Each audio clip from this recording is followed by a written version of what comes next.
salam les amis, ici Esprit Libre, bienvenue sur notre chaîne YouTube Propulse Creative Studio. Et oui, comme ni ko ñëpp doon xaaree Marodi indi na lu bees tàkk dajul lu bees tàkk lu ñu naan la série Impact. Et oui, série Impact nekk na série boo xamante ne c'est l'une des séries les plus attendues de l'année 2021. Et oui, comme toujours, Marodi a encore placé la barre très haut.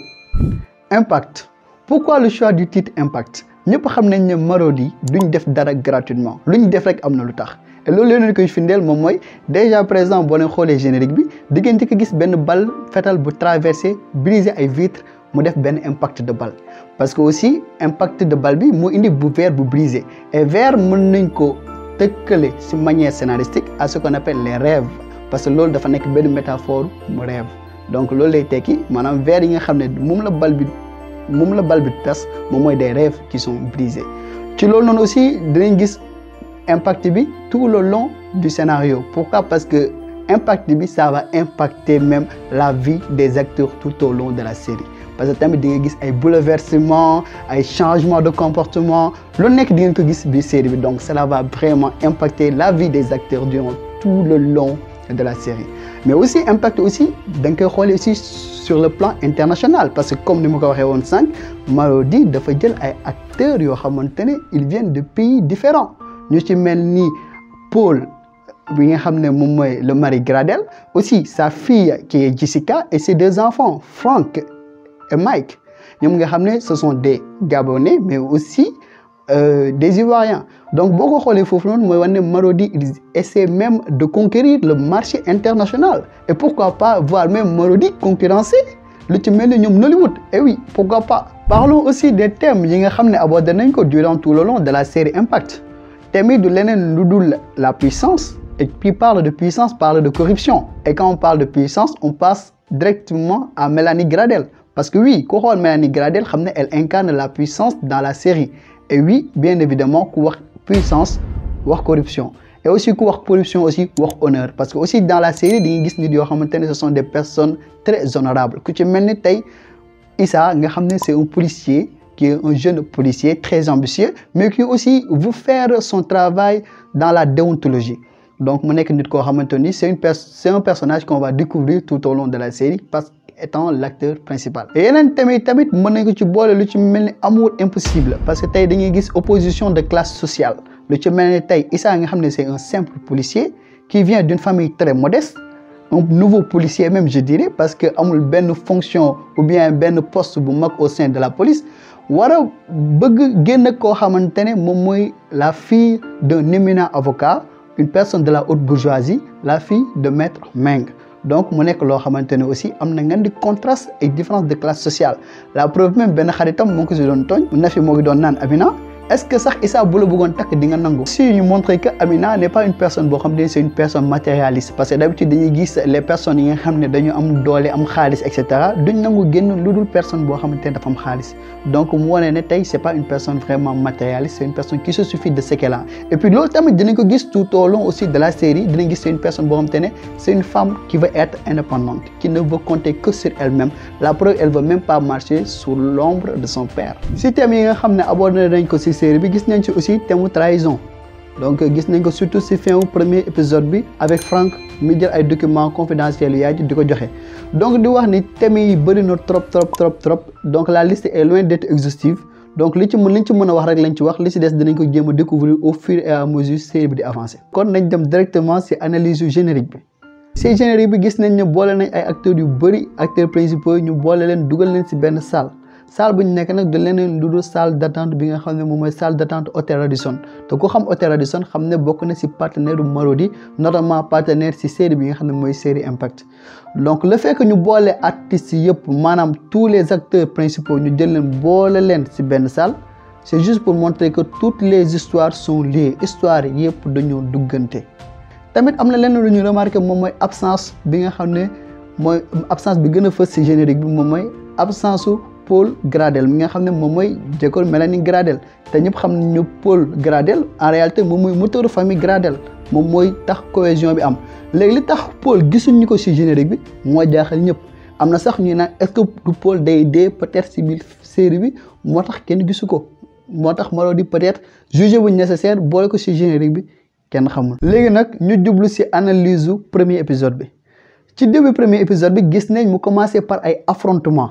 te ku wax affrontement wax impact te affrontement yooyu moo ngi ñu fàttali affrontement yi nga xam ne moo amoon il y a de cela quelques jours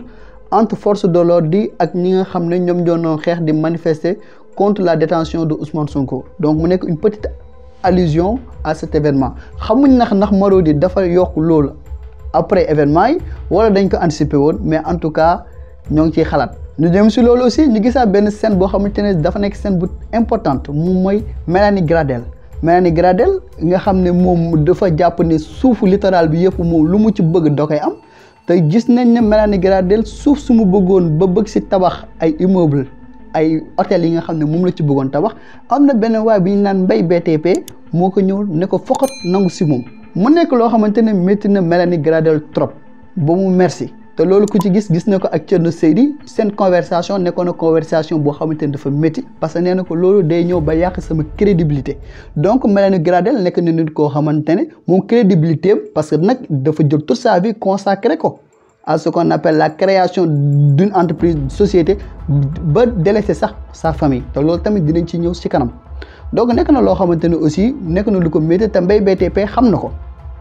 ndax Mbaye ñëw na bay wax avocat maître Dabo di ko naa xam nga ne Mélanie du koy xaddi te loolu lan lay montré mooy Mélanie Gradel nekk na ni koo xamante ne du reculer moom devant le danger du reculer te elle est prête à tout pour mën a am li mu bëgg bañu ci dara est-ce que tamit loolu lu ko yóbbee sax ba tax muy commettre crime loolu yëpp tamit mën na ñëw nañ ko séntu ci épisode yii di ñëw. alors gis nañ benn séquence bi nga xam ne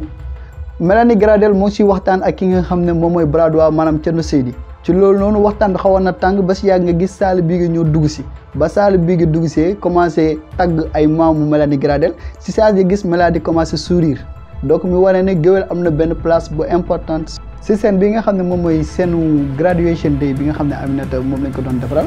donc ñëw nañ ngi gis ki nga xam ne moom mooy Prince mu ñëw intervenir ñëw di ko féliciter donc gis nañ Prince ñëw di féliciter Aminata di ko naan gën nañ gisee ñu commencé waxtaan ci waxtaan bi tamit on a senti que Prince ak Aminata amoon nañ benn aventure kon ñoom ñaar jot nañ génn te Prince ci biir waxam on sentait que Prince était très gêné parce qu'il éprouvait toujours des sentiments à l'égard de Aminata donc loolu nekkoon na loo xamante ne c'est manifeste ci biir waxtaan bi aussi tamit gis nañ Prince Aminata di wokku loos di pour montrer aussi qu'elle était un peu gênée aussi parce que aussi la situation était un peu inconfortable pour moom sachant que ñoom ñaar gën nañ gisee mais ci biir wax aussi gis nañ Prince wax ko di ko naan sama papa dafa bëggoon takk ñetteeli jabar moo tax sama yaay divorcé donc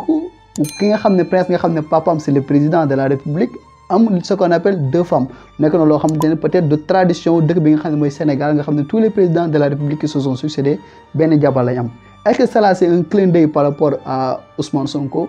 on sait pas. beneen séquence aussi gis nañ déjeuner entre Gradel donc gis nañ Mélanie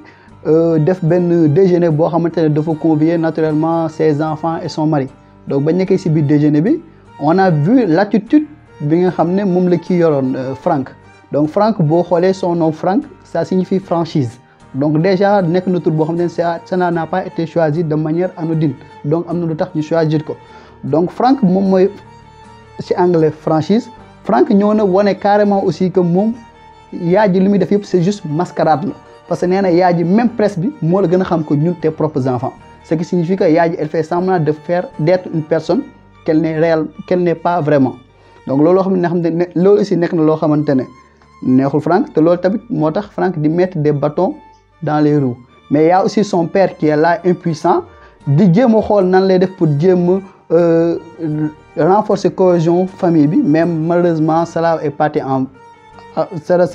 en vrille parce que Mike si boppam déjà il était venu en retard si propre déjeuner bi nga xam ne yaay moo ko convié woon. alors Mike tam aussi nekk na nit koo xamante ne aussi son nom comme ça symbolise Mike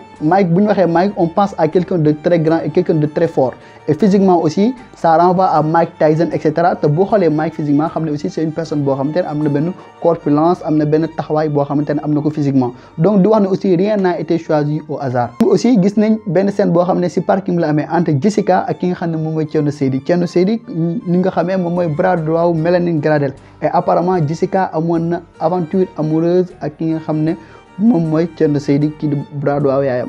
donc loolu aussi nekk na loo xamante ne elle a toujours à travers la gorge parce que elle digère mal seen rupture bi donc di tax Thierno Seydi bàyyi ki nga xam ne moom mooy Jessica Gradel est-ce que du yaayam moom moo ci mettre la pression parce que Mélanie Gradel elle est capable de tout te loolu aussi tamit gis nañ ba ñuy ci seen waxtaan ni ñuy waxtaanee waxtaan bi xaw na njagas si lañ gis le fils du président ñëw mais la question que les gens se posent c'est qui en réalité est-ce que c'est Prince mais la réponse est non du Prince parce que Prince déjà comme ni nga ko xamee kenn la nopp à part bien évidemment sa femme mooy ki nga xam ne moom mooy Aminata di doomu maître Meng doonu boo leen gisee loolu xam ne kon mënul nekk Prince donc c'est plutôt le demi-frère de Prince bi nga xam ne Prince moom la doon wax ci début épisode bi mooy première scène bi nga xam ne moom la mooy ba muy jàkkaarloo ak ki nga xam ne moom mooy Aminata donc demi-frère bi moo ngi tudd Khalil donc moo c'est le fils du président lui aussi donc mook Prince ñoo bokk benn papa mais bokkuñu yaay donc ci otoom lu dugg loolu tamit nekk na loo xamante ne métti na Thierno Seydi si scène bi nga xam ne nag mooy scène bi nga xam ne bokk na scène yi bi gën a frappante si série bi c'est à la fin muy coup de grâce bi ndax gis nañ Franck regroupé ay documents dem jox ko journaliste bi nga xam ne moom mooy Moussa Diouf comme ni ñu ko waxee mooy journaliste bi nga xam ne moom moo sonal borom alal yi parce que Moussa Diouf du bàyyi c'est une personne boo xamante ne bu amee information yu fiable parce que nag day vérifier ay information la preuve boo ko kii joxee Franck joxe information dawal lekk ci saa si mu publier ko da ko ne lii foog ma gëstu ko ba pare foog nga indi laata ma yeneen preuve parce que Mélanie Gradel kat du nit koo xamante ne da nga koy attaqué noonu te amoo ci ay preuve dëgër ndax su boobaa ay avocat am dinañ la topp goo xamante ne da lay sonal donc muy war ne Moussa Diouf mi nga xam ne tamit moom mooy grand frère Issa Diouf moom tamit nekk na nit koo xamante ne nekk na nit koo xamante ne il est incorruptible te bu jàppee du bàyyi. ñun nag dañuy toog di gën a jàpp ne Issa lenn rek moo tax mu dugg ci police moom mooy papaam mi nga xam ne dafa décédé ci circonstances yoo xamante ne doy na waar te ba tey amul lu leen leer ndax assassinat la wala ba tey amul lu leer moo tax Issa bokk na ci li tax mu gën a dugg ci police pour mën a enquête am te loolu tamit Issa nekk na nit koo xamante ne du bàyyi te loolu tamit tax na ñu yaakaar ne est-ce que Issa sax du mujj kaso loolu yëpp nekk na ay perspective yoo xamante ne mu ngi fi beneen aussi moom mooy gis nañ ne Mélanie Gradel nekk na nit koo xamante ne dafa puissante te du reculer devant rien donc jot nañ ko expliquer sànq nekk na koo xamante ne du dellu ginnaaw lu mu jàpp lu mu matt dafay dagg donc Mélanie loolu est-ce que du ko pousser sax ba tax mu commettre l'irréparable loolu tamit nekk na loo xamante ne lu jar a bàyyi xel la beneen nag bi nga xam ne mooy duel de choc bi gars yi di xaar moom mooy duel entre maître Dabo ak maître Meng ndax maître Dabo kat ñëpp xam nañ ne c'est un éminent avocat benn défaite la mus a am te nag kam moo ko jox mooy maître Meng te moom nee na tôt ou tard il aura sa revanche donc maître Meng est-ce que du perdre procès contre maître Dabo ndax kat maître Dabo tamit ponkal la.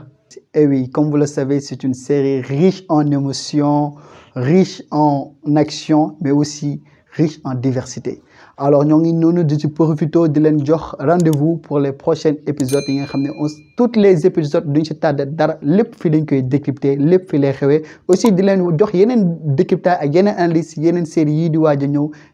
yi nga xam ne soit Marodi moo ko defar wala yeneen maison de production comme Yvonne Prod et cetera donc encore une fois dem leen ngeen abonné wu sur suñu chaîne TikTok et aussi sur suñu chaîne YouTube surtout bu leen fàtte activer cloche notification pour bañ a rater benn vidéo am leen jàmm waay